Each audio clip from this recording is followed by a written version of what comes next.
আমরা এই লেকচারে আরো কয়েকটা অঙ্ক করব অন সিকোয়েন্সেস। তো প্রথম এক্সারসাইজটা দেখো, বলছে যে for any p in R and a greater than 0, you have to show that limit n tending to infinity n to the power p divided by 1 plus a to the power n, this is equal to 0. ঠিক আছে, তাহলে এই সিকোয়েন্সটা নাল sequence দেখাতে হবে। তো এখানে আমরা একটা থিওরাম ইউজ করছি, যেটা আমরা ডিসকাস করেছিলাম, যে ধরো যে কোনো একটা সিকোয়েন্স xn যদি দেওয়া থাকে, and if you know that limit n tending to infinity xn plus 1 by xn এর mod that is less than 1, right? So it exists finitely and is less than 1, তাহলে তোমার অরিজিনাল যে sequence সেটা একটা নাল sequence হয়। তো ওই রেজাল্টটাকে use করে এই অঙ্কটা করা যাবে। So that is what we have done, যে একটা xn টা নিলাম n to the power p divided by 1 plus a to the power n, আর তারপরে xn plus 1 by xn টা ক্যালকুলেট করব। ঠিক আছে, এখানে xn গুলো দেখো, প্রথমত n is a positive integer, p is any real number, right? Okay, but n to the power p is positive, তাই না? কারণ n to the power p মানে কি হচ্ছে, n to the power p is just your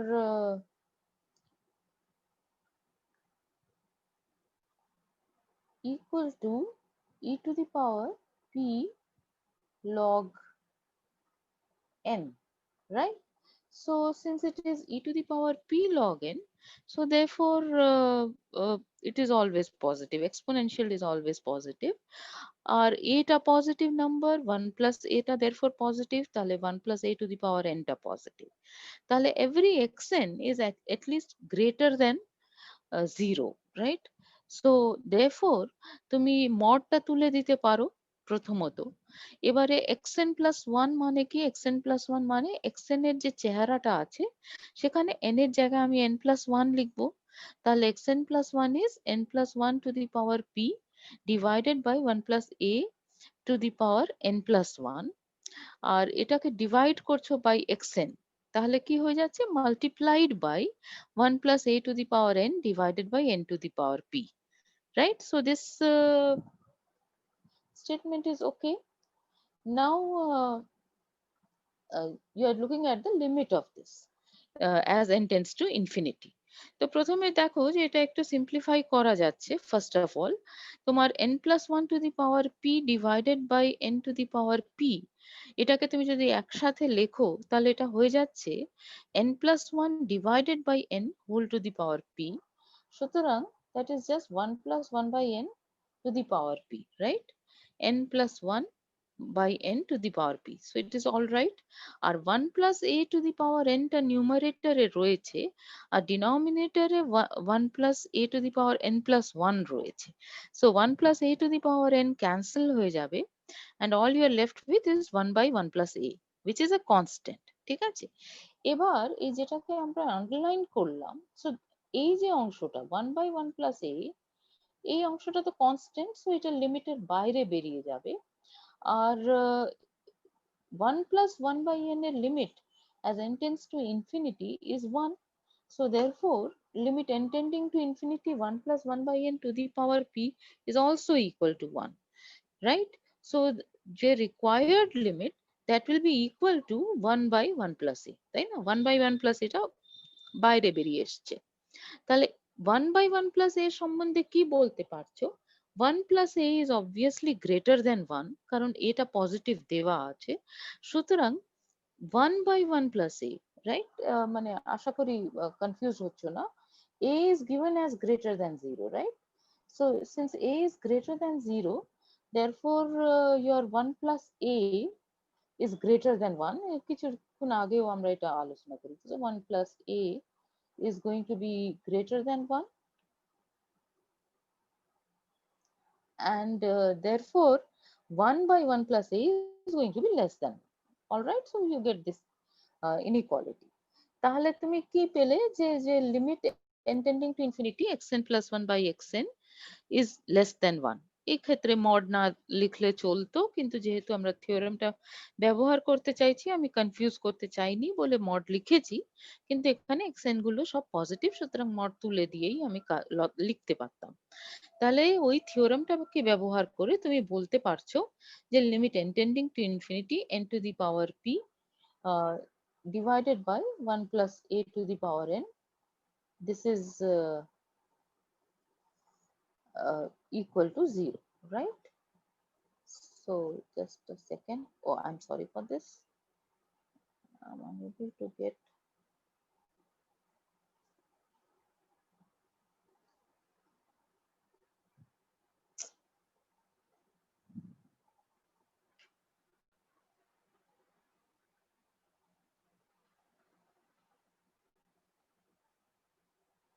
Okay, so let us go to the next problem. So this is a very very useful result actually. আমরা exercise হিসেবে করছি, আর কিন্তু এটা this exercise will be used in several places. তো এক্সারসাইজটা কি বলছে, যে ধরো limit n tending to infinity un is equal to 0 and vn is a bounded sequence. So un is a null sequence, vn is a bounded sequence.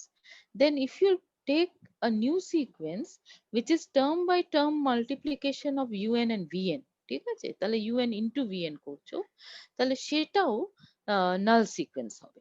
ঠিক আছে, proof is very straightforward, যে তোমার যেহেতু vn is a bounded sequence, সেই জন্য vn যে terms গুলো, তার প্রপার্টিটা কি হবে, যে they will be all lying in a close and bounded interval, তাই না? তাহলে উইদাউট লস অফ জেনারেলিটি তুমি একটা ক্যাপিটাল এম পজিটিভ চুজ করে নিতে পারো, যাতে mod vn is less than or equal to m for all positive integer n। ঠিক আছে, তাহলে এই ক্যাপিটাল এমটা ধরো তুমি চুজ করে নিয়েছো। এবার এই ইনইকুয়ালিটিকে তুমি যদি মড ইউএন দিয়ে মাল্টিপ্লাই করে দাও, তাহলে তুমি কি পাচ্ছ, যে mod UN into VN is less than or equal to m times mod un for every positive integer n, and clearly mod un vn will be greater than equal to 0, right? So that is obvious, and the other one is from here, right? যে mod vn is less than or equal to m, এরকম m choose করেছিলে, ওই ইনইকুয়ালিটিকে তুমি যদি mod un দিয়ে multiply করো, তাহলে ওই নিচেরটা পেয়ে যাচ্ছ। Now what is happening? You know that limit n tending to infinity un is equal to 0, right? So therefore, limit n tending to infinity mod un is equal to 0. So if you multiply by a scalar capital M, then limit n tending to infinity m times mod un, that will also be equal to 0. Correct? So what have you got? You have got that mod un vn, this numbers are sandwiched between the numbers 0 and m times mod un, where m times mod un forms a null sequence and 0 is also a null sequence, right? Constant sequence 0.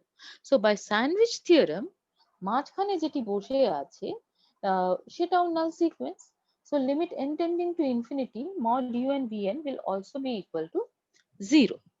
Correct?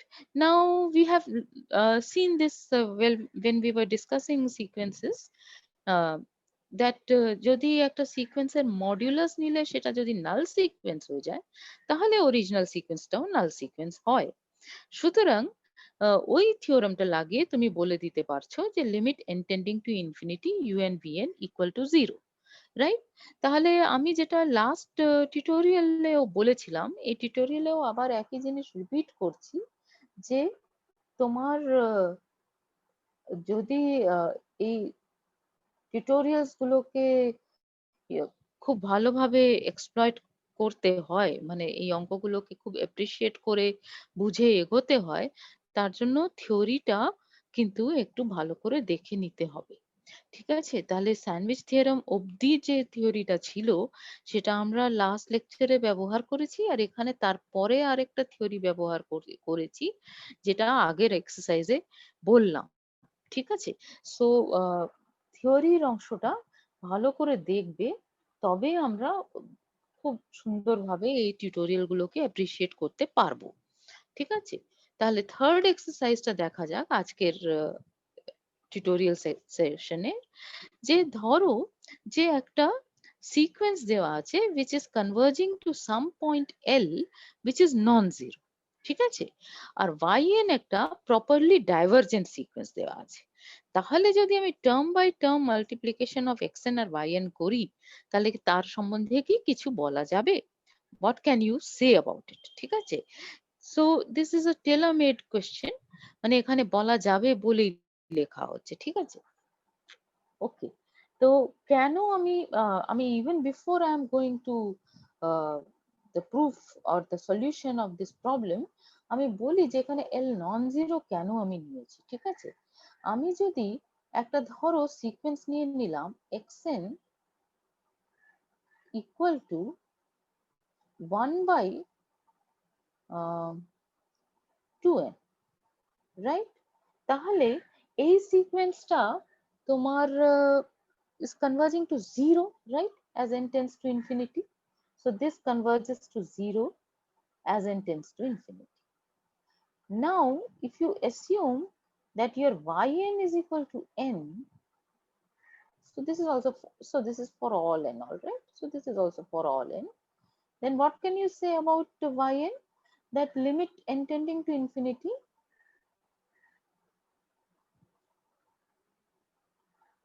yn will be equal to 0. Oh, sorry, infinity. Huh? So this is a properly divergent sequence and xn is converging to 0. But what is happening to xn times yn, term by term jodi koro, তাহলে দেখো n and n will cancel out. So xn into yn, this is going to be equal to half for all n. So therefore, this sequence will converge to half, right? X and yn will converge to half. So even though your sequence yn was divergent to infinity and xn was converging to 0, what you get is that xn times yn is going to be a convergent sequence converging to half. So something which is slightly strange, তাই না? মানে একটা properly divergent sequence K term by term multiply করে আরেকটা bounded sequence এর সাথে, এভাবে ভাবো, একটা bounded sequence এর সাথে term by term multiplication করে তুমি ওটাকে convergent sequence বানিয়ে দিতে পারছো। আর half টা important ছিল না, আমি xn এর 1/2n না নিয়ে আমি যদি just 1/3n for example নিয়ে নিতাম, তাহলে xn yn টা converge করে যেত 1/3 এ। মানে আমি ওটাকে আমার সুটেবল চয়েসে ওটাকে যেকোনো একটা নাম্বারে কনভার্জ করিয়ে দিতে পারতাম, তাই না? তাহলে এটা আগের যে এক্সারসাইজ তার সাথে তুমি যদি কম্পেয়ার করো, তাহলে তুমি ওখানে কি হচ্ছিল, আহ, নামগুলো একটু আলাদা বলেছো, যে একটা সিকোয়েন্স নাল সিকোয়েন্স ছিল মানে জিরোতে কনভার্জ করছিল, আর অন্য সিকোয়েন্সটা বাউন্ডেড ছিল। তাহলে তুমি যদি টার্ম বাই টার্ম প্রোডাক্ট নিয়েছিলে ওটা নাল সিকোয়েন্স হয়েছিল, তাই না? এই ক্ষেত্রে ধরো আমি yn টাকে জোর দিতে চাইছি, হ্যাঁ, যে যদি আমি একটা প্রপারলি ডাইভারজেন্ট সিকোয়েন্স নিয়ে নিই আর তার সাথে আমি যদি একটা বাউন্ডেড সিকোয়েন্স কে মাল্টিপ্লাই করি, তাহলে আমি কিছু একটা ভদ্রস্থ রেজাল্ট বলতে পারি কিনা, এটাই হচ্ছে প্রশ্ন বেসিক্যালি। তাহলে সেইটার বলতে গেলে ভদ্রস্থ রেজাল্ট মানে আমার সিকোয়েন্সের বিহেভিয়ারটা চেঞ্জ করবে না। হ্যাঁ, ওটাতে কি ছিল, যে নাল সিকোয়েন্স ছিল, নাল সিকোয়েন্সকে একটা বাউন্ডেড সিকোয়েন্সের সাথে টার্ম বাই টার্ম মাল্টিপ্লাই করলাম, তাতেও নাল সিকোয়েন্স থেকে গেল। তাহলে এখানে ওই প্রশ্নটা হচ্ছে একটা প্রপারলি ডাইভারজেন্ট সিকোয়েন্স নাও, তার সাথে একটা বাউন্ডেড সিকোয়েন্সকে টার্ম বাই টার্ম মাল্টিপ্লাই করো, তাহলে ওটাকে প্রপারলি ডাইভারজেন্ট রাখা যাবে কিনা। ঠিক আছে, ব্যাকগ্রাউন্ডে এই এই চিন্তা থেকে এই অঙ্কটা এসছে। তাহলে সেটা যদি আমি প্রথমে তোমাদের যেটা স্লাইডে লিখলাম আর কি, সেটা দিয়ে দেখতে পাচ্ছ যে যদি আমি একটা নাল সিকোয়েন্স নিয়ে নিই, মানে বাউন্ডেড সিকোয়েন্স যে সবসময় কনভার্জেন্ট হবে তা নয়, কিন্তু ধরো বাই চান্স কনভার্জেন্ট হলো, তাহলে ওটা যদি নাল সিকোয়েন্স হয়ে যায় তাহলে কিন্তু তোমার প্রপারলি ডাইভারজেন্স যে ব্যাপারটা ছিল সেটা কিন্তু থাকলো না। ওটা আহ, তোমার টার্ম বাই টার্ম মাল্টিপ্লাই করে ওটাকে তুমি কনভার্জ করিয়ে দিতে পেরেছো। আর বাউন্ডেড আরবিট্রারি বাউন্ডেড সিকোয়েন্স যদি নাও, ধরো তুমি যদি zn নিতে, zn is equal to -1 to the power n, এইরকম একটা যদি সিকোয়েন্স নিতে, তাহলে এটা অসিলেটিং সিকোয়েন্স। তাহলে zn এর সাথে yn কে গুণ করলে কি হতো দেখো, তাহলে ওটা অসিলেটিং সিকোয়েন্স হয়ে যেত। সুতরাং তুমি জাস্ট বাউন্ডেড সিকোয়েন্স নিয়ে সেটার সাথে প্রপারলি ডাইভার্জেন্ট সিকোয়েন্স কে টার্ম বাই টার্ম মাল্টিপ্লাই করে একটা প্রপারলি ডাইভার্জেন্ট সিকোয়েন্স যে পাবেই তার কোনো আহ, মানে নেই, মানে পাবে না ইন জেনারেল আর কি। তো সেই জন্য আমরা এক্সারসাইজের মধ্যে যেটা যেখানে পাবো সেই জায়গাটাকে ফোকাস করেছি, ঠিক আছে। তাহলে সেই জায়গাটা কি, যে যদি আমি limit n tending to infinity xn equal to l নিয়ে নিই, যেখানে l টা নন জিরো, তাহলে দেখতে পাবো অঙ্কটা কষলে যে ওই xn yn টাও প্রপারলি ডাইভার্জেন্ট হবে, যদি তোমার yn টা প্রপারলি ডাইভার্জেন্ট হয়। তো ন্যাচারালি এটাকে আমাকে দুটো আলাদা আলাদা স্টেপে করতে হবে। প্রথমে l টা পজিটিভ হলে কি হয়, আর তারপরে l টা নেগেটিভ হলে কি হয়, ঠিক আছে। এবার এল পজিটিভেও আমি দুটো কেস করেছি, মানে আসলে আমার প্রথম কেসটাই একটু পরিশ্রম করতে হবে, বাকিগুলো প্রথম থেকেই ডিডিউস করা যাবে। তাহলে আমরা কি করলাম, যে কেস ওয়ানে প্রথমে আমি নিয়ে নিলাম যে এলটা গ্রেটার দ্যান জিরো, আর দ্বিতীয়ত আমি তার একটা সাব কেস হিসেবে নিচ্ছি যে limit n tending to infinity yn is equal to infinity, মানে it is properly diverging to infinity. তাহলে আমরা দেখবো যে ঘটনাটা কি ঘটছে। এবার তুমি যে কোনো একটা m পজিটিভ নাম্বার নিয়ে নাও, ঠিক আছে, আর যে কোনো একটা এপসাইলন চুজ করো, সো দ্যাট এপসাইলন মানে পজিটিভ এপসাইলন যেটা এল এর থেকে ছোট নিতেই পারি। তাহলে সেটা যদি আমি নিই, তাহলে আমার যেহেতু জানা আছে যে limit n tending to infinity xn is equal to l, এটা আমার জানা আছে, সেই জন্য আমি একটা অন্তত পজিটিভ ইন্টিজার n1 পাবো, যার পর থেকে যাবতীয় টার্মস গুলো xn terms of the sequence তারা এপসাইলন নেইবারহুড অফ l এ থাকবে, কারণ ওটাই তো ডেফিনিশন, তাই না। তাহলে সেটা লিখেছি যে সব, যে after a certain term n1 all the terms of the sequence xn lie in the epsilon neighborhood of l, তার মানে mod xn minus l is less than epsilon, অথবা যেটা আমরা শিখেছি যে সেটার আরেকটা ভাষা হচ্ছে যে l minus epsilon less than xn less than l plus epsilon। এটা যে কোনো এপসাইলনের জন্য এরকম n1 পাওয়া যায়। তো আমি এখানে পার্টিকুলারলি এপসাইলনটা এমন চুজ করছি যাতে l এর থেকে যেন ছোট হয়, l গ্রেটার দ্যান জিরো, সুতরাং অনেক কটা এপসাইলন এরকম পাওয়া যাবে, তো আমি একটা নিলাম। তাতে আমার লাভ কি হলো, তাতে আমার লাভ হলো যে l মাইনাস এপসাইলন যেটা, সেটা ন্যাচারালি জিরো থেকে বড় হয়ে গেছে।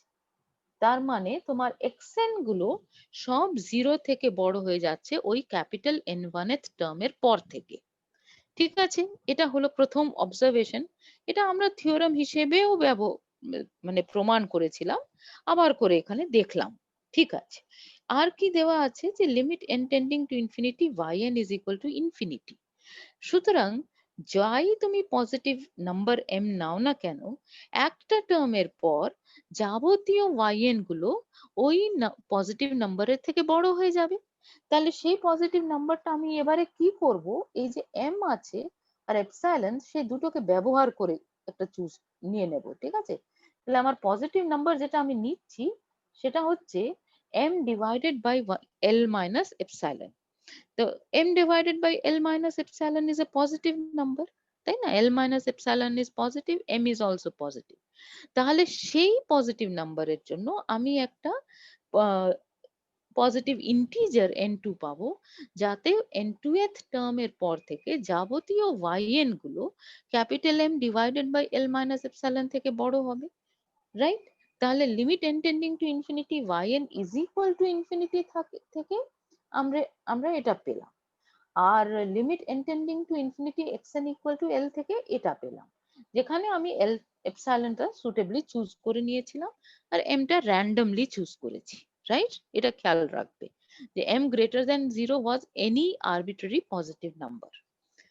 তাহলে নাও ইউ ক্যান আন্ডারস্ট্যান্ড যে যদি আমি n1 n2 এর ম্যাক্সিমামটা নিয়ে নিই, তাহলে এই যে দুটো টিক এক্ষুনি মারলাম সেই দুটো ইনইকুয়ালিটিসটাই স্যাটিসফাইড হবে for any little n greater than equal to maximum of n1 n2, তাহলে xn into yn যদি করো তাহলে xn এখানে তোমার l minus epsilon এর থেকে বড় আর yn টা m divided by l minus epsilon এর থেকে বড়, তাহলে xn into yn যেটা সেটা clearly greater than l minus epsilon times m divided by l minus epsilon, R that is just m, আর এটা কখন হবে when you take your n to be greater than or equal to the maximum of n1 n2, যাতে এইটা আর এটা দুটোই একসাথে hold করে, তাহলে এটা হয়ে যাচ্ছে।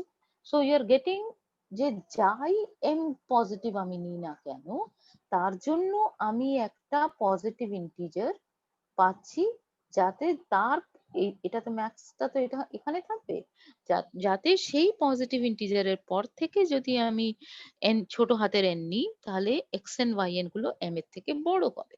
সুতরাং আমার limit n tending to infinity xn yn equal to infinity হয়ে গেল, রাইট? তাহলে আমরা যেটা এক্সটেন্ডেড রিয়েল নাম্বার সিস্টেমে মনে আছে এরকম একটা জিনিস বলেছিলাম যে যদি একটা a পজিটিভ হয় আর তাহলে আমি a ইনটু ইনফিনিটি এটাকে ডিফাইন করব অ্যাজ ইনফিনিটি, তাহলে সেটার একটা জাস্টিফিকেশন আমি এখানে দেখতে পাচ্ছি যে যদি আমি এলটা পজিটিভ নিয়ে নিই, মানে একটা সিকোয়েন্স নিয়ে নিই যেটা একটা পজিটিভ নাম্বারে কনভার্জ করছে আর একটা সিকোয়েন্স নিয়ে নিই যেটা ইনফিনিটিতে ডাইভার্জ করছে, তাহলে টার্ম বাই টার্ম মাল্টিপ্লিকেশন করলে যে লিমিটটা হচ্ছে সেটা এক্স্যাক্টলি L times infinity হচ্ছে, right? So that is just infinity. That is what you are seeing here. মানে এটা তুমি বুঝতে পারছো, right? Okay. তাহলে এটা হয়ে গেল আমার প্রথম কেসের সাব কেস, যে L টা পজিটিভ নিয়েছি আর yn টা প্রপারলি ডাইভার্জেন্ট টু ইনফিনিটি নিয়েছি। বাকিগুলো আমরা এখান থেকে ডিডিউস করব। এবারে ওই L টা গ্রেটার দ্যান 0ই রাখো, কিন্তু ধরো যে এবার yn টা properly divergent to minus infinity হচ্ছে, তাহলে আমি কি জানি? আমি জানি যে মাইনাস yn যে সিকোয়েন্সটা হবে সেটা প্রপারলি ডাইভার্জেন্ট টু ইনফিনিটি হয়ে যাবে, এটা আমি জানি। তার মানে limit n tending to infinity xn into minus yn সেটা প্রপারলি ডাইভার্জেন্ট টু ইনফিনিটি হবে, এক্ষুনি যা দেখলে সেটা থেকে, কারণ xn is converging to L which is positive and minus yn is properly divergent to infinity, তাহলে xn into minus yn এই যে সিকোয়েন্স তৈরি হচ্ছে যার nth টার্ম এটা, ওটা প্রপারলি ডাইভার্জেন্ট টু ইনফিনিটি, কিন্তু সেই সিকোয়েন্সটা কি? সেই সিকোয়েন্সটা জাস্ট মাইনাস xn yn, তাহলে মাইনাস xn yn যে সিকোয়েন্স সেটা প্রপারলি ডাইভার্জেন্ট টু ইনফিনিটি, মানেই হয়ে যাচ্ছে যে xn yn যে সিকোয়েন্সটা সেটা ডাইভার্জেন্ট টু মাইনাস ইনফিনিটি হবে, রাইট? তাহলে আবার করে এটা তুমি ওই এক্সটেন্ডেড রিয়েল নাম্বার সিস্টেমের সাথে কম্পেয়ার করো যে a যদি পজিটিভ হয়, এটা ধরো a, ঠিক আছে? তাহলে a যদি পজিটিভ হয় আর তাহলে আমি a ইন্টু মাইনাস ইনফিনিটি করলে আমি কিন্তু মাইনাস ইনফিনিটি এই ফর্মুলাটা লিখেছিলাম, তাহলে সেই জিনিসটাই এখানে পাচ্ছ, খেয়াল করো। L টা পজিটিভ, তাহলে L into minus infinity is the limit of this sequence and that is actually equal to minus infinity, ঠিক আছে? মানে প্রোডাক্ট রুল অফ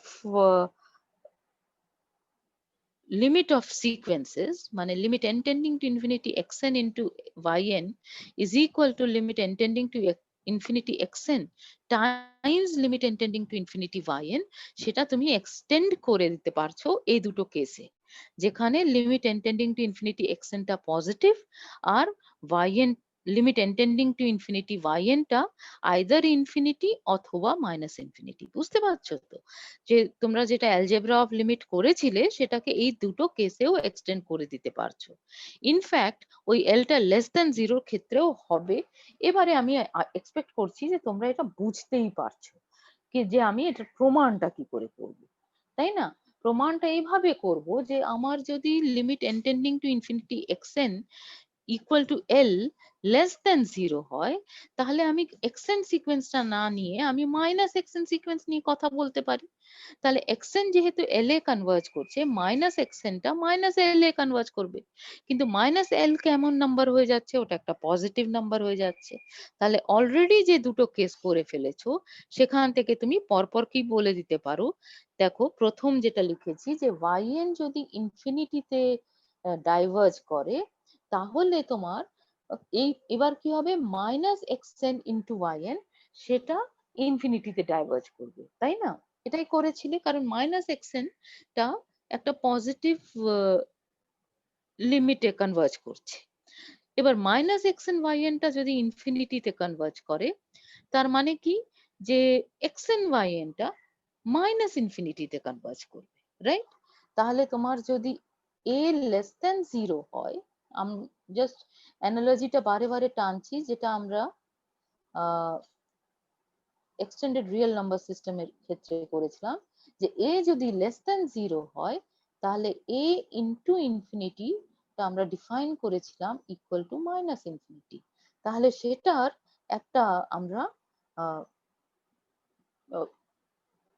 ইয়ে পাচ্ছি এখানে, যেমন আমরা ভিন্ডিক্টেড হচ্ছি যে এটা ঠিক ডেফিনিশনটাই হয়েছিল। একইভাবে যদি ধরো এবারে yn টা মাইনাস ইনফিনিটিতে ডাইভার্জ করে, লাস্ট লাইনটা দেখো, হ্যাঁ, তাহলে মাইনাস এক্সএন ইন্টু yn এবারে কি হবে? সেটাও মাইনাস ইনফিনিটিতে ডাইভার্জ করবে, কারণ মাইনাস এক্সএনটা কিন্তু পজিটিভ লিমিটে কনভার্জ করছে, রাইট? তাহলে মাইনাস এক্সএন ওয়াইএন টা মাইনাস ইনফিনিটিতে ডাইভার্জ করবে, সুতরাং এক্সএন ইন্টু ওয়াইএন টা ইনফিনিটিতে ডাইভার্জ করবে। তাহলে আবার করে এখানে কোন সূত্রটার জাস্টিফিকেশন প্রায় পাওয়া গেল, যে a into minus infinity is equal to infinity. যদি এ লেস দেন 0 হয়, তাহলে এই দুটো ফর্মুলা আমরা লিখেছিলাম, তাই না? তাহলে সেই দুটো ফর্মুলারই জাস্টিফিকেশন আমরা এখানে পাচ্ছি। So this result is just an interesting result theoretically বলতে পারো, তাই না? তো আর মানে আমাদের ইনফিনিটিতে ডাইভার্জ করা বা মাইনাস ইনফিনিটিতে ডাইভার্জ করা, এই জিনিসটাকে আমরা আরো ভালো করে অ্যাপ্রিশিয়েট করতে পারছি by looking at such extension of ideas. Okay, so next result is also very crucial. যে এটা কি বলছে, যে তোমার একটা limit of a set, limit point of a set, সেটার সাথে convergence of a sequence in the set, সেটার একটা গভীর রিলেশন রয়েছে। তো সেটা প্রিসাইজলি আমরা কি বলতে চেয়েছি, যে ধরো c is a limit point of a set E of real numbers, ঠিক আছে? তাহলে দেখাতে বলছে যে there will be a sequence xn of distinct elements, interestingly, of the set E which will converge to C, ঠিক আছে? মানে constant sequence এগুলো তো পাওয়া যেতেই পারে। ধরো আমার সেট ই টা ক্লোজ ইন্টারভেল 1 টু ইউনিয়ন 3 বা কিছু একটা, বা ইটাকে তুমি জাস্ট একটা ফাইনাইট সেটও নিয়ে নিতে পারো, ঠিক আছে? তাহলে ই যদি আমি একটা জাস্ট ফাইনাইট সেট বা এনি সেট নিই আর কি, তার মধ্যে আমি যদি একটা যে কোনো পয়েন্ট ইনসাইড ই নিয়ে নিই, ধরো x বিলংস টু ই, তাহলে আমি একটা সিকোয়েন্স কনস্ট্রাক্ট করতে পারি zn which is equal to x for all n, তাই না? কনস্ট্যান্ট সিকোয়েন্স zn নিয়ে নিলাম, তাহলে এই সিকোয়েন্সের সম্বন্ধে তো আমি বলতেই পারবো যে limit n tending to infinity zn is equal to x। তাহলে আমি যদি ই এর একটা এলিমেন্ট নিয়ে নিই, তাহলে তো obviously there is always a sequence of real numbers zn, ঠিক আছে? and that is a sequence in e, কারণ তার প্রত্যেকটা যে ভ্যালু হচ্ছে সেটা ক্যাপিটাল ই এর একটা এলিমেন্টের সাথে সমান হচ্ছে, যেটা এক্স এ কনভার্জ করছে। সুতরাং এটা তো একটা ট্রিভিয়ালিটি, এটা তো আমি সবসময় পাবো।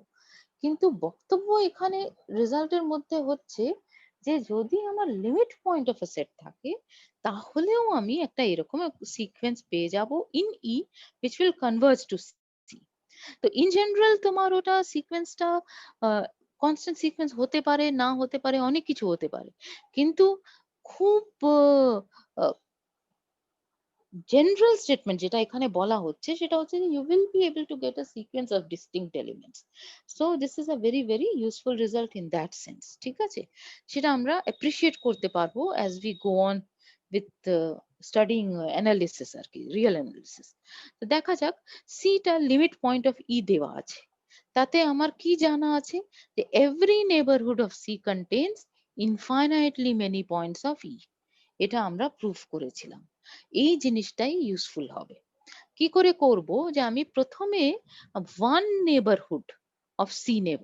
ঠিক আছে, তাহলে ওয়ান নেবারহুড অফ সি মানে কি, just open interval c minus one থেকে সি প্লাস ওয়ান।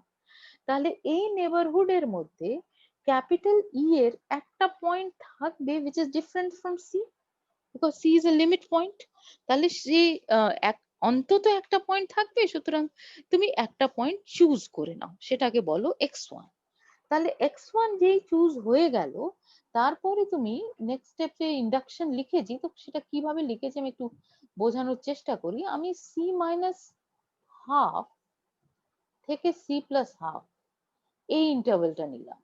ঠিক আছে, তাহলে এই ইন্টারভেলের সাথে আমি যদি ইন্টারসেকশন করতে চাই ই মাইনাস সি আর x1, এই দুটো জিনিসের ইন্টারসেকশন করছি। ঠিক আছে, তাহলে আমি কি জানি প্রথমত, যে সি মাইনাস হাফ থেকে সি প্লাস হাফ যে ইন্টারভেলটা, তার মধ্যে সি ছাড়া ই এর ইনফাইনাইটলি মেনি পয়েন্টস আছে। তাহলে সি আর x1 দুটোকেই যদি বাদ দিয়ে দিই, তাহলেও এটার মধ্যে ইনফাইনাইটলি মেনি পয়েন্টস রয়েছে। তো at least it is non empty, right? তো since it is non empty, এটার মধ্যে থেকে তুমি একটা পয়েন্ট চুজ করে নিতে পারো। সেই পয়েন্টটা তুমি চুজ করে নাও x2। একটা পয়েন্ট চুজ করো, আর সেটা ধরো, ওটার নাম তুমি দিয়ে দিলে x2। এইভাবে পাবো। হ্যাঁ, তাহলে তুমি x1 চুজ করেছো, তারপরে তুমি c মাইনাস হাফ থেকে c plus half open interval নিলে, সেটার সাথে ই এর intersection is in infinitely many points. তাহলে সি আর x1 বাদেও ইনফাইনাইটলি মেনি পয়েন্টস থাকবে, তার মধ্যে থেকে একটা x2 চুজ করে নাও। ঠিক আছে, তাহলে x2 সম্বন্ধে কি ঘটলো, x2 টা প্রথমত ই তে আছে, x1 এর সাথে সমান নয়, আর x2 মাইনাস c, এটার distance is less than half, right? তাহলে এই সব জিনিস তুমি পেলে। এই কাজটা তুমি বারে বারে করতে থাকো, এটাকেই বলছি ইউজ ইন্ডাকশন। ঠিক আছে, x2 অব্দি ধরো চুজ হয়ে গেছে, তাহলে তুমি x3 কি করে চুজ করবে? তুমি c মাইনাস ওয়ান থার্ড থেকে c plus one third open interval নাও। তাহলে c মাইনাস ওয়ান থার্ড থেকে c plus one third open interval মধ্যে ক্যাপিটাল ই এর অনেকগুলো পয়েন্টস রয়েছে, ইনফাইনাইটলি মেনি পয়েন্টস রয়েছে। তাহলে সেই ইনফাইনাইটলি মেনি পয়েন্টস এর মধ্যে, তাহলে তুমি c, x1 আর x2 যদি বাদ দিয়ে দাও, তাহলেও ইনফাইনাইটলি মেনি পয়েন্টস থাকবে। ইনফাইনাইটলি মেনি পয়েন্টস এর মধ্যে থেকে তুমি যদি তিনখানা পয়েন্ট বাদ দাও, তাহলে মানে বা ফাইনাইটলি মেনি পয়েন্টস বাদ দাও, তাহলেও ইনফাইনাইটলি মেনি পয়েন্টস পড়ে থাকে। সেইটার থেকে তুমি x3 টা চুজ করে নাও। তাহলে x3 কি হবে, x1 এর সাথে সমান হবে না, x2 এর সাথে সমান হবে না, আর x3 আর c এর দূরত্বটা লেস দেন ওয়ান থার্ড হয়ে যাবে। ঠিক আছে, তাহলে এই কাজটা তুমি বারে বারে করতে থাকো। তার মানে তুমি যদি ধরো x1 x2 etcetera xn minus one choose করে নিয়েছো, তাহলে তুমি c minus one by n থেকে c plus one by n এই ওপেন ইন্টারভেলটা কনসিডার করো। তাহলে সেটার মধ্যে ক্যাপিটাল ই এর ইনফাইনাইটলি মেনি পয়েন্টস রয়েছে। তাহলে ক্যাপিটাল ই থেকে তুমি যদি c x1 x2 etcetera xn minus one এই ফাইনাইটলি মেনি পয়েন্টসও যদি বাদ দিয়ে দাও, তাহলেও তার মধ্যে ইনফাইনাইটলি মেনি পয়েন্টস আছে সেই ইন্টারসেকশনে। সুতরাং ওখান থেকে তুমি একটা পয়েন্ট xn চুজ করে নাও। তাহলে xn এর প্রপার্টিটা কি হয়ে গেল, যে xn টা x1 x2 etcetera xn minus one কারোর সাথেই সমান হবে না। তাহলে এটা তুমি বারে বারে চুজ করতে করতে যাচ্ছ, তাহলে তুমি sequence of distinct elements of E এটা পেয়ে যাচ্ছ, তাই না? কারণ xn টা আগের n-1 গুলোর সাথে সমান হবে না যে কোনো স্টেজ n এর উপর। তুমি যদি দেখো, সেকেন্ডলি তুমি দেখতে পাচ্ছ যে xn আর c এর দূরত্বটা less than one by n। In fact precisely তুমি ইনইকুয়ালিটি যেটা পাচ্ছ সেটা স্লাইডে দেখতে পাচ্ছ, 0 less than mod xn minus c less than 1/n। এবারে এটা হচ্ছে for every positive integer n। তাহলে তুমি স্যান্ডউইচ থিওরেম আবার করে লাগাও, তাহলে কি পাচ্ছ যে limit n tending to infinity mod xn minus c is equal to 0, right? তাহলে এখানে আমি একটু স্টেপ জাম্পিং করেছি, কিন্তু এটা খুব মানে এতবার আমরা এই কাজটা করেছি যে আমি এটাকে আর না লিখলেও এটা আশা করি বুঝতে পারবে। যে তুমি প্রথমে পাচ্ছ যে limit n tending to infinity mod xn minus c is equal to 0। এটা কোথা থেকে পেলে? এটা পেলে তোমার স্যান্ডউইচ থিওরেম থেকে। তাহলে এখান থেকে ইমপ্লাইড হয়ে গেল যেহেতু মড লাগালে সিকোয়েন্সটা নাল সিকোয়েন্স হয়ে গেছে, সুতরাং limit n tending to infinity xn minus c এটাও ইকুয়াল টু 0 হয়ে যাচ্ছে, মানে মড তুলে দিলেও এটা 0 হয়ে যাচ্ছে। তাহলে limit n tending to infinity xn minus c যদি 0 হয়, তার মানে limit n tending to infinity xn equal to c হয়ে গেল। ঠিক আছে? তাহলে তুমি দেখতে পাচ্ছ যে খুব সহজভাবে তুমি একটা কনস্ট্রাকশন করতে পারবে of a sequence of distinct elements of E which converges to C। তাহলে এটার মধ্যে আমার সবচেয়ে ক্রুশিয়াল যেটার জন্য আমি পুরো কাজটা করতে পারলাম সেটা হচ্ছে এই সূত্রটা, যে C যদি একটা limit point of capital E হয়, তাহলে every neighborhood of C contains infinitely many points of the set। এইটা আমি যে প্রুফ এই রেজাল্টের উপরে বেস করে আমি এই পার্টিকুলার এক্সারসাইজটা করতে পারলাম। ঠিক আছে, তাহলে এবারে আমরা মনোটোন সিকোয়েন্সেসে চলে যাই। তার কয়েকটা এক্সারসাইজ আজকে করব। তার মধ্যে প্রথমটা দেখো, ইজ নট সো ডিফিকাল্ট, যে বলছে যে examine the monotonicity of the sequence xn where nth term is given by 2n minus 1 divided by 3n plus 4। ঠিক আছে, hence determine the convergence of xn।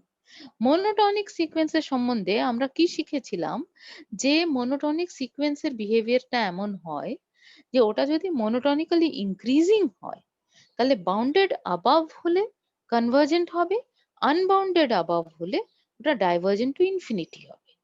R monotone decreasing হলে কি হবে সেটা আমি পরের এক্সারসাইজে বলছি, কারণ এই পার্টিকুলার এক্সারসাইজ আমি চুজ করেছি মনোটোন ইনক্রিজিং সিকোয়েন্স। ঠিক আছে, তাহলে দেখা যাক কিভাবে হচ্ছে। আমি আগে কয়েকটা কাজ একটু সহজ করে নিয়েছি। হ্যাঁ, তো xn ইজ ইকুয়াল টু, যেটা আমি তোমাদের বলেছিলাম লাস্ট লেকচারেও, যে ওই ট্রিক গুলো এখানে ব্যবহার করব।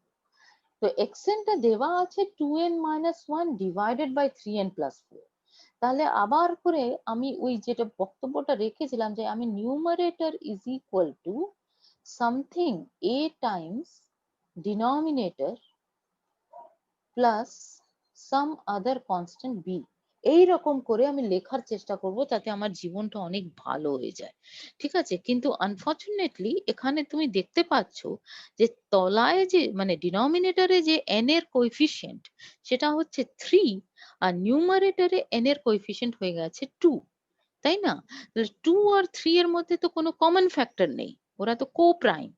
সুতরাং আমরা আগে কি করব, আমরা আগে এমন নিউমারেটরকে এমন ভাবে এক্সপ্রেস করব যে নিউমারেটর আর ডিনোমিনেটরের মধ্যে কমন ফ্যাক্টরটা থাকে।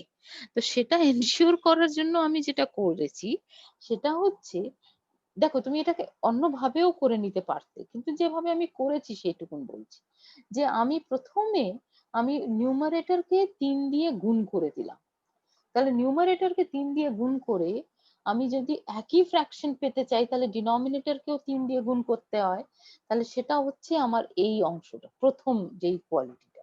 তো ওপরে 3 দিয়ে গুণ করলে 6n মাইনাস 3 হবে, আর তলায় 3 ইন্টু 3n প্লাস 4 হচ্ছে।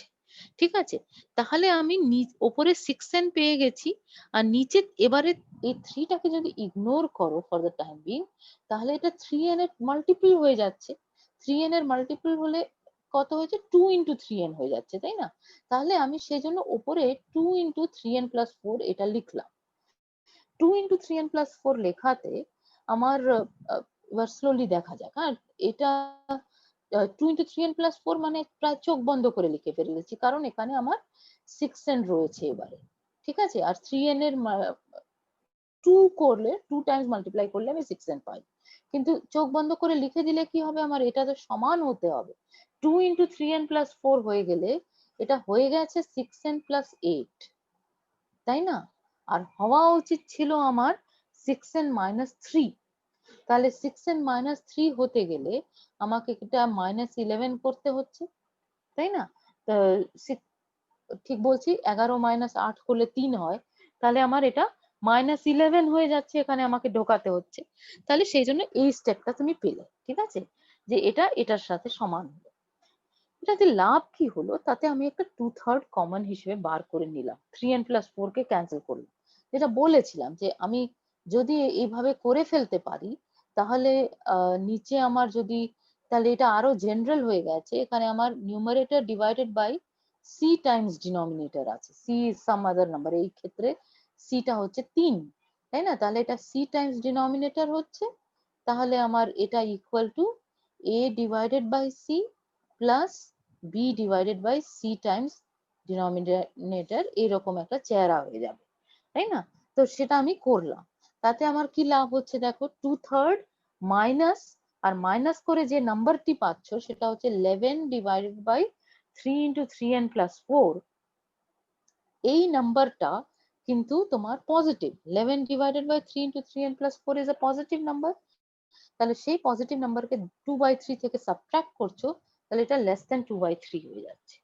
এত কাণ্ড কেন করতে হচ্ছে? কাণ্ড করতে হচ্ছে কারণ এখানে প্রশ্নের মধ্যে বলা আছে Haynes determine the convergence.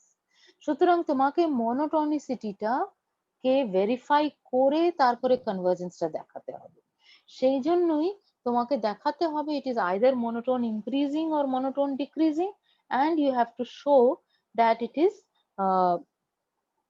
Bounded in the respective জায়গা, ঠিক আছে? এবারে এক্সএন গুলো সবই 0 থেকে বড় ছিল, সেটা নিয়ে আমার কোনো দ্বিধা ছিল না, তাই না? কারণ 2n minus 1, ঠিক বলছি তো? n সমান যদি তুমি 1 বসাও, কত হচ্ছে? 2 minus 1, so 1 divided by something positive, তাহলে n equal to 1 বসালে তোমার এটা পজিটিভ হবে। অ্যাকচুয়ালি এখান থেকেই তুমি পেয়ে গেছো। হ্যাঁ, এটা কেন হচ্ছে, কারণ 2n minus 1 টা এখানে লিখে দিচ্ছি। আচ্ছা, এটা যেটা বললাম যে বোঝাই যাচ্ছে, সেটা কেন বোঝা যাচ্ছে যে 3 কেন লিখতে গেলাম, আমার বলতে চাইছি আমি যে 2n minus 1 টা পজিটিভ, ডিনোমিনেটর তো সবসময় পজিটিভ, তাই না? তাহলে 2n minus 1 টা পজিটিভ, মানে আমি বলতে চাইছি যে n টা যেহেতু একের চেয়ে বেশি, n টা তো একটা পজিটিভ ইন্টিজার, তাহলে সেটা naturally n is greater than equal to 1, কিন্তু n is greater than equal to 1 মানে n টা হাফ এর চেয়ে তো নিশ্চয়ই স্ট্রিক্টলি গ্রেটার দ্যান 1 হবে, সুতরাং 2n minus 1 টা গ্রেটার দ্যান 0 হবে। তাহলে এটা এক্সেন গুলো সবই পজিটিভ, সেটা বোঝা যাচ্ছে। আর এক্ষুনি যে খাটনিটা খাটলে সেটা থেকে 2/3 থেকে ছোট হচ্ছে, সেটাও বোঝা গেল, ঠিক আছে? এবার আমাকে দেখতে হবে যে এটা মনোটোন ইনক্রিজিং বা ডিক্রিজিং কিছু একটা হচ্ছে কিনা, মানে বাউন্ডেডনেস তুমি দেখিয়ে দিয়েছো। এবারে মনোটোন ইনক্রিজিং বা ডিক্রিজিং হবে কিনা সেটা দেখার জন্য আমায় কি করতে হবে, আমাকে অ্যালজেব্রাটা করতে হচ্ছে যে xn মাইনাস xn প্লাস 1 সমান কত হবে, তাই না? তো সেটার মধ্যে কোনো একটা ডিসেন্ট আমি পাচ্ছি কিনা, তো সেটা আমি করতে গেলে আমি লিখছি, এবার xn সমান কি ছিল, 2/3 minus 11 divided by 3 into 3n plus 4, তাই না? তাহলে xn plus 1 সমান কত হবে? xn plus 1 সমান হবে ওই 2/3 minus 11 divided by, তাহলে না হয় লিখে দিই একবার যদি সুবিধা হয়, যে xn plus 1 টা আমার হবে equal to 2/3 minus 11 divided by 3 into 3n plus 1, n এর জায়গায় n plus 1 লিখতে হচ্ছে, plus 4, এটা হবে, রাইট? পুরোটা ডিভাইডেড বাই, তাহলে কত হচ্ছে তলায় দেখা যাক। হ্যাঁ, 3 টা থাকুক বাইরে, 3n plus 3 plus 4 মানে 3n plus 7 হচ্ছে, তাহলে xn plus 1 হয়ে যাচ্ছে 2/3 minus 11 divided by 3 into 3n plus 7। তাহলে তুমি যদি xn মাইনাস xn প্লাস 1 করো, তাহলে কত হবে? প্রথমে তুমি xn এর মান এটা লিখছো, that is 2/3 minus 11 divided by 3 into 3n plus 4, আর সেটার থেকে তুমি সাবট্রাক্ট করছো 2/3 minus 11 divided by 3 into 3n plus 1 plus 4। তাহলে তোমার 2/3 ক্যান্সেল হয়ে যাচ্ছে, পড়ে কি থাকছে xn এর জন্য এটা যেটা আমি এখানে লিখেছি -11 divided by 3 into 3n plus 4, এটা আবার প্লাস হয়ে যাবে কারণ -xn plus 1 হচ্ছে, সুতরাং +11 divided by 3 into 3n plus 7 এটা হয়ে গেল। তাহলে সেটাকে আমি যদি কমন নিয়ে নিই ডিনোমিনেটর, তাহলে আমার কমন ডিনোমিনেটর এক্ষেত্রে কত হবে করে দেখাচ্ছি। হ্যাঁ, করলেই সবচেয়ে ভালো সুবিধা হয়। তাহলে এখান থেকে এটা কি করে পেলাম? হ্যাঁ, এটা আমি করছি। তাহলে আমি যদি কমন ডিনোমিনেটর নিই, তাহলে আমার কমন ডিনোমিনেটর হচ্ছে 3 into 3n plus 4 into 3n plus 7 এটা হচ্ছে। তাহলে প্রথমটাতে আমার কি হচ্ছে, নিচে একটা 3n plus 7 দিয়ে গুণ করেছি, তাহলে ওপরেও একটা 3n plus 7 দিয়ে গুণ করতে হবে। তাহলে আমি -11 না, 11 কেই আমি কমন নিলাম। 11 যদি আমি কমন নিই তাহলে ভেতরে হয়ে যাচ্ছে মাইনাস অফ 3n minus 7, ঠিক বলছি প্রথমটার জন্য। আর দ্বিতীয়টার জন্য হচ্ছে প্লাস 3n plus 4, ঠিক বললাম রাইট? যদি তুমি একসাথে এটাকে লেখো তাহলে এরকম জিনিস দাঁড়ায়। এবারে এটা মানে প্রথমে তোমার 3n plus 7 গুণ করতে হবে, দ্বিতীয়টাতে 3n plus 4 গুণ করতে হচ্ছে, আর প্রথমে একটা মাইনাস সাইন রয়েছে, সুতরাং এটা এসছে। এবার -3n আর +3n ক্যান্সেল হয়ে গেল, তাহলে কি পড়ে থাকলো -7 plus 4, -7 plus 4 মানে কত? -3। ওপরে তাহলে -3 আছে, তলায় একটা 3 রয়েছে, রাইট? তাহলে ওই -3 আর 3 ক্যান্সেল হয়ে যাবে, আর এখানে মানে একটা মাইনাস সাইন থেকে যাবে। তাহলে উপরে -3 ছিল, নিচে -7 plus 4 মানে -3 ছিল, নিচে 3, তাহলে ওটাকে যদি ক্যান্সেল করো -1 পাচ্ছ। সুতরাং তোমার উত্তর এসে যাচ্ছে -11 divided by 3n plus 4 divided by into 3n plus 7, sorry. হ্যাঁ, তাহলে এই নাম্বারটা কিরকম নাম্বার? এই নাম্বারটা লেস দেন 0, কারণ n is a positive integer। তাহলে 11 divided by 3n plus 4 into 3n plus 7, এই নাম্বারটা লেস দেন 0, সুতরাং এটা যদি তুমি মাইনাস নাও তাহলে সেটা লেস, ঠিক বললাম? 11 by 3n plus 4 into 3n plus 7 is positive, তাহলে মাইনাস নিলে ওটা লেস দ্যান 0 হচ্ছে, ঠিক আছে? এটাই বলতে চাইছি। তাহলে কি দাঁড়িয়ে গেল? xn minus xn plus 1 is less than 0। এটা কিন্তু ফর অল n, এটা খেয়াল রেখো, ঠিক আছে? তাহলে তুমি কি পেয়ে গেলে? For all n positive integer তুমি পেয়ে গেছো যে xn is less than xn plus 1, এটা পেয়ে গেছো। তার মানে xn is strictly monotone increasing। তাহলে xn যদি strictly monotone increasing হয়ে যায় আর bounded, it is bounded above, right? So sequence is bounded above, ওটা আগেই লিখেছিলাম। হ্যাঁ, sequence is bounded above and it is strictly monotone increasing, therefore it is convergent। এইভাবে এই ধরনের অঙ্ক আমরা করব, ঠিক আছে? বোঝাতে পেরেছি? তো আমরা আরেকটা অঙ্ক আজকে করি, করে আজকে না হয় থেমে যাব, ঠিক আছে? যদিও আমি ভেবেছিলাম আরো কিছু করব, কিন্তু সেটা না হয় নেক্সট টিউটোরিয়ালে করব, ঠিক আছে? তাহলে আমার আবার একই ধরনের অঙ্ক, যে examine the monotonicity of the sequence xn where xn is equal to 5n plus 3 divided by 4n plus 1, যেখানে n is a positive integer, and hence determine the convergence of xn। তাহলে আমরা আবার করে একই রকমের কাজ করছি। তাহলে প্রথম জিনিস লক্ষ্য করো যে এই নাম্বারগুলো পজিটিভ, সেটা তো বটেই। দেখো আমি স্লাইডে যেভাবে লিখেছি, আসলে আগে কাজটা উল্টোটা করলে বেশি ভালো হয়। হ্যাঁ, কিন্তু আমি স্লাইডে একটু কম কথা যাতে লিখতে হয়, সেই জন্যই মানে এতটা অবধি আমি আগে ক্যালকুলেশন করছি। হ্যাঁ, এই ক্যালকুলেশন করে তারপরে আমি এই উক্তিটা করব, তারপরে ওটা করব। তাহলে আমি বলছি আমি কি করছি। আমি 5n plus 3 divided by 4n plus 1 লিখলাম, ঠিক আছে, আবার করে দেখতে পাচ্ছি যে নিউমারেটরে n এর যে কোএফিসিয়েন্ট আর ডিনোমিনেটরে n এর যে কোএফিসিয়েন্ট তারা কিন্তু কোপ্রাইম। 5 আর 4 এর মধ্যে কোনো কমন ফ্যাক্টর নেই 1 ছাড়া। সুতরাং আমি আগে কি করব, আগে আমি নিউমারেটরের ওই যে 5n সেটাকে এমন কিছু স্কেলার দিয়ে মাল্টিপ্লাই করে দেব যাতে ওটা ডিনোমিনেটরের 4n এর একটা মাল্টিপল হয়ে যায়। তাহলে বেস্ট উপায় হচ্ছে, মানে তুমি আরো বেশি দিয়ে করতে পারতো, কিন্তু কেন তুমি নিজের জীবনটাকে কঠিন করবে, সেজন্য তুমি ওটাকে 4 দিয়েই গুণ করলে। তাহলে 4 দিয়ে যদি তুমি গুণ করে দাও নিউমারেটরকে, তাহলে ডিনোমিনেটরকেও 4 দিয়ে গুণ করতে হচ্ছে। তো সেই কাজটা করে তুমি এই সেকেন্ড স্টেপটা পাচ্ছ যে 20n+12, তাই না? 4 দিয়ে গুণ করলে সেটাই পাবে, 20n+12 divided by 4 into 4n+1, এটা পেলে। এবারে সেটা ওই গত অঙ্কের মতন ট্রিকই তুমি ব্যবহার করছো, যে সেটাতে তুমি 20n টাকে 5 টাইমস, মানে 20n+12 কে 5 টাইমস এই 4n+1 এটা লিখছো, প্লাস যা দরকার, প্লাস মাইনাস যা দরকার হবে সেটা লিখবে।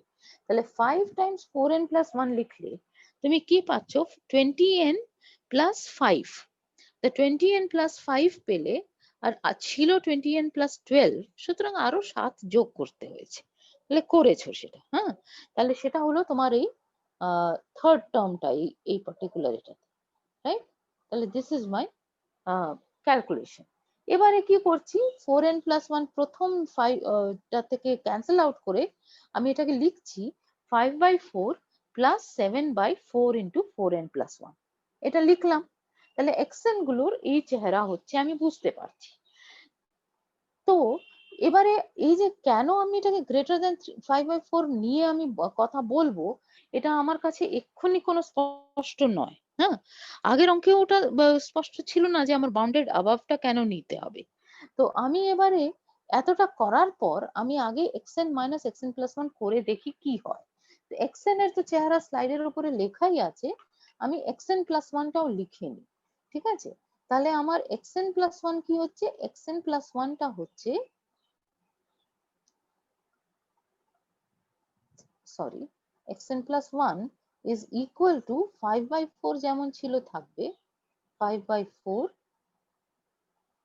প্লাস 7 ডিভাইডেড বাই 4 ইন্টু, এবারে 4 আমি না হয় লিখেই দিচ্ছি, হ্যাঁ, 4 ইন্টু n+1 প্লাস 1, এটা তোমার ডিনোমিনেটরে আসবে। মানে তুমি n+1 এর টার্ম লিখতে চাইলে n এর জায়গায় n+1 লিখতে হবে। এই জায়গাগুলো একটু মন দিয়ে শিখবে, কারণ আরো কমপ্লিকেটেড যখন করব তখন জিনিসগুলো যাতে পরিষ্কার থাকে যে আমায় কি করতে হচ্ছে।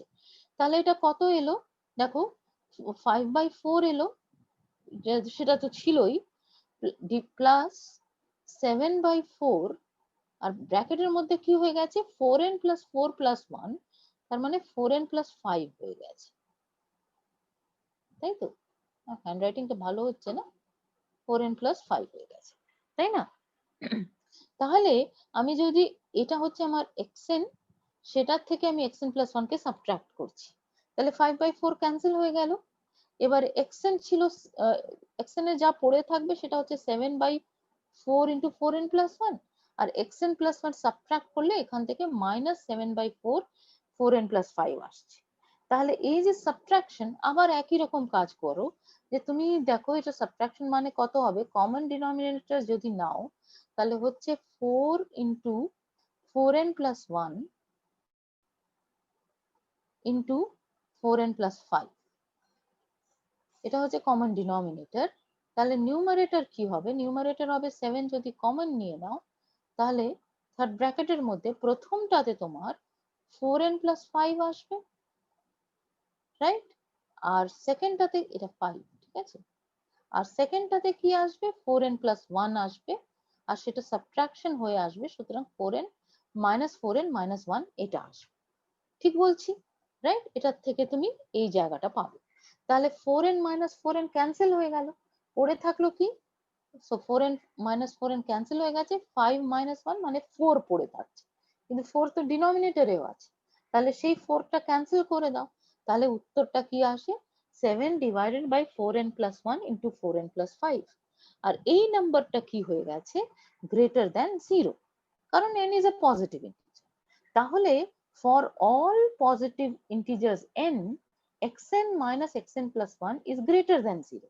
সুতরাং তুমি পাচ্ছ কি, যে for all n in n, xn is greater than xn plus 1. এটা পাচ্ছ। তাহলে xn is greater than xn plus 1. So তুমি কি পেয়ে যাচ্ছ, যে xn যে সিকোয়েন্সটা, that is strictly monotone decreasing, এটা তুমি পেয়ে গেলে।